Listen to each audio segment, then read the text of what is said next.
Shalom, selamat pagi Bapak Ibu Saudara yang dikasihi Tuhan. Salam sejahtera buat saudara semua dimanapun berada. Saya kembali mengajak Bapak Ibu Saudara untuk bersaat teduh dan berdoa dalam renungan penuntun kehidupan setiap hari. Kiranya damai sejahtera dan sukacita oleh Roh Kudus senantiasa melimpah dalam hati dan kehidupan kita semua.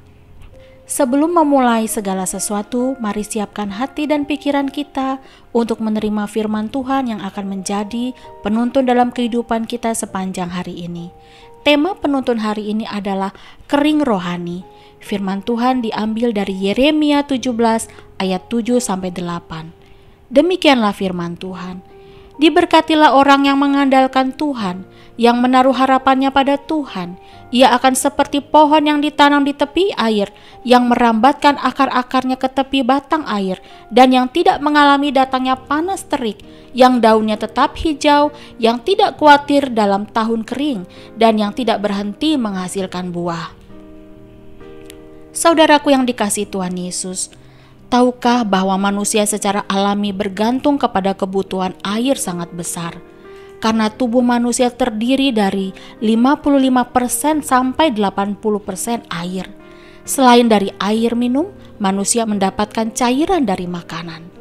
Menurut penelitian, saat tubuh kita kekurangan air sebesar 2%, maka kita akan kehausan. Kekurangan air sebesar 5%, maka tubuh menjadi lemas. 12% maka nyawa kita bisa terancam. Hal itu terjadi karena 75% bagian tubuh kita terdiri dari air. 85% sel-sel otak terdiri dari air. 75% otot terdiri dari air. Dan 82% sel-sel darah terdiri dari air. Jadi kalau tubuh kita mengalami kekurangan air atau dehidrasi, saudara, bisa berakibat fatal, bahkan berakibat kematian. Saudaraku, demikian halnya dengan kerohanian kita, yaitu manusia batinia kita. Ternyata bisa mengalami kekeringan, dan kekeringan ini bisa terjadi kepada siapapun. Bahkan kita yang sekalipun melayani Tuhan di gereja dapat mengalami kekeringan rohani. Ini sangat berbahaya. Apa saja yang membuat kita bisa mengalami kekeringan rohani? Yang pertama, tidak lagi membangun mezbah bagi Tuhan. Hal ini harus diperhatikan, saudaraku, sebab firman Tuhan berkata di dalam Matius 4 ayat 4, tetapi Yesus menjawab, ada tertulis, manusia hidup bukan dari roti saja, tetapi dari setiap firman yang keluar dari mulut Allah. Sebagai orang percaya, kita harus memahami pentingnya asupan rohani sebagai makanan manusia batinia kita. Sebagai suatu hal yang sangat mutlak yang dibutuhkan oleh tubuh rohani kita. Dan kita pun juga membutuhkan air hidup. Sebab dalam Yohanes 4 ayat 13-14 berkata, barang siapa minum air ini ia akan haus lagi. Tetapi barang siapa minum air yang akan kuberikan kepadanya, ia tidak akan haus untuk selama-lamanya.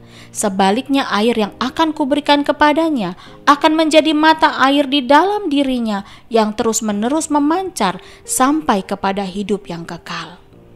Yang kedua, saudara, yang membuat kita mengalami kering rohani adalah keinginan dunia lebih mendominasi hati dan pikiran kita.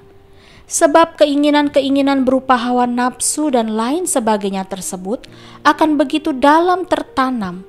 Maka saking dalamnya itu tertanam, kita telah memberikan lebih banyak makanan terhadap keinginan-keinginan daging untuk dinikmati oleh jiwa kita. Sehingga kita bisa menjadi manusia yang apatis terhadap iman, apatis terhadap janji-janji Allah, lebih percaya kepada hal-hal yang masuk akal daripada hal-hal yang supranatural yang Allah sanggup kerjakan dalam kehidupan kita. Kenapa, saudaraku?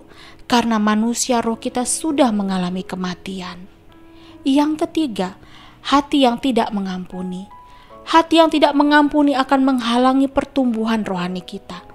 Karena ternyata Allah tidak bisa bergerak melalui Roh Kudus-Nya dalam membawa pertumbuhan rohani kita ke level yang lebih tinggi. Hati yang tidak mengampuni adalah buah daripada akar amarah, akar kepahitan, akar kekecewaan dan dendam.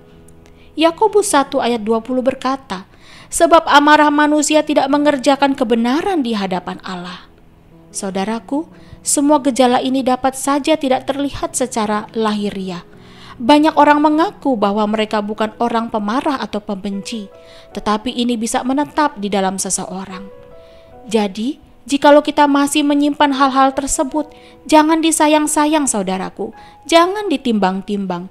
Buang semua luka dan perasaan itu segera, supaya kita tidak mengalami kekeringan rohani, bahkan kematian rohani. Yang keempat, hati yang menyembunyikan dosa. Saudaraku, orang Kristen janganlah berpikir bahwa dosa yang tersembunyi dianggap tidak serius daripada dosa yang terlihat. Firman Tuhan berkata, bukan yang dilihat manusia yang dilihat Allah. Manusia melihat apa yang di depan mata, tetapi Tuhan melihat hati. 1 Samuel 16 ayat 7b. Tidak ada dosa bahkan kutukan dalam hati atau pikiran jahat yang dapat disembunyikan dari Tuhan. Dosa yang disembunyikan dapat menghalangi pertumbuhan rohani kita. Kita tidak akan bisa bertumbuh dengan baik kalau masih ada dosa-dosa yang belum dibereskan. Jadi saudaraku, marilah kita menangkap pesan Tuhan pagi hari ini. Ada banyak orang Kristen yang menyebut dirinya memang Kristen, tapi tak mengalami pertumbuhan sekalipun mereka sudah mengikuti Kristus selama bertahun-tahun. Marilah kita berubah dengan segera. Ambil keputusan untuk meninggalkan dan melepaskan hal-hal yang membuat kerohanian kita kering dan mati. Amin. Mari kita berdoa. Tuhan Yesus yang baik, terima kasih buat pesan Tuhan pagi ini. Tolong kami untuk kami memiliki kepekaan akan hal-hal yang dapat menghalangi pertumbuhan kerohanian kami. Mampukan kami Tuhan untuk kembali membangun mezbah bagi Tuhan dan meninggalkan dosa yang mungkin masih kami sembunyikan. Kiranya Roh Kudus-Mu memenuhi hati kami untuk dapat melepaskan diri dari perbuatan-perbuatan yang mengeringkan kerohanian kami. Di dalam nama Tuhan Yesus, kami berdoa. Amin. Kiranya berkat yang sempurna dari Allah Bapa kita, kasih karunia dari Tuhan Yesus Kristus, dan persekutuan yang indah dengan Roh Kudus menyertai kita semua dari sekarang ini dan sampai selama-lamanya. Maju terus dalam tuntunan Tuhan saudara, tetap semangat, sampai jumpa esok hari. Tuhan Yesus memberkati.